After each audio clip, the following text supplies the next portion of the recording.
રામ ભગવાને શું કર્યું ખબર છે?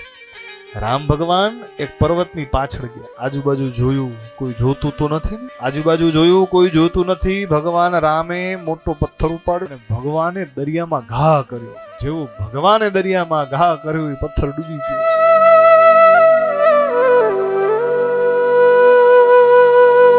રામાયણમાં સુંદર કથા નથી કે જ્યારે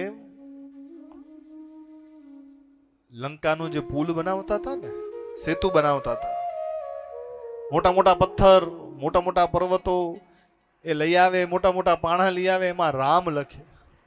એનામાં રામ લખી દરિયામાં ઘા કરતા અને પથ્થર તરતા.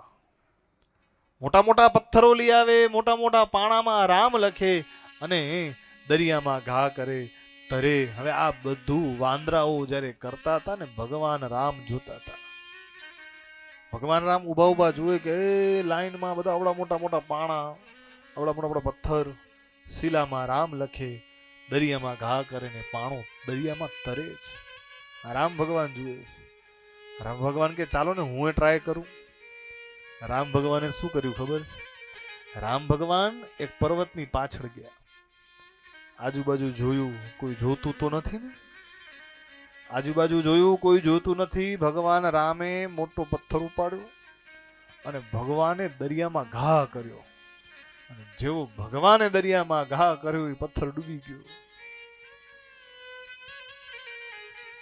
ભગવાન કે આ બધા વાંદરાઓ ઘા કરે, નામ લખે તરે, અને મેં ઘા કર્યો ડૂબી ગયો.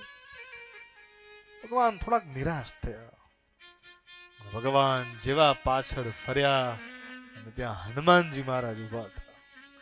ભગવાન કે એ આ જોઈ ગયો. મારુતિ, એ મારુતિ, અહીંયા આવું. હમણાં મેં આ કર્યું, તમે જોયું? જોયું. કોઈને કેજો નહીં હું. ભલે પ્રભુ, કોઈને નહીં કહું.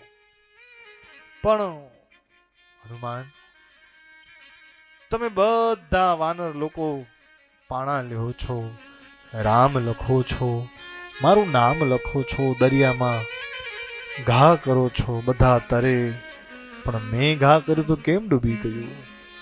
ત્યારે હનુમાનજી મહારાજે બહુ સુંદર કીધું કે પ્રભુ, તમારા નામમાં તાકાત છે. આ ભવસાગરમાં તમારું કોઈ નામ પકડી લે એ માણસ તરી જાય, પણ જેના હાથમાંથી જ, તમારા હાથમાંથી જે છૂટી ગયો એને આ સાગરમાં કોઈ પકડતું નથી.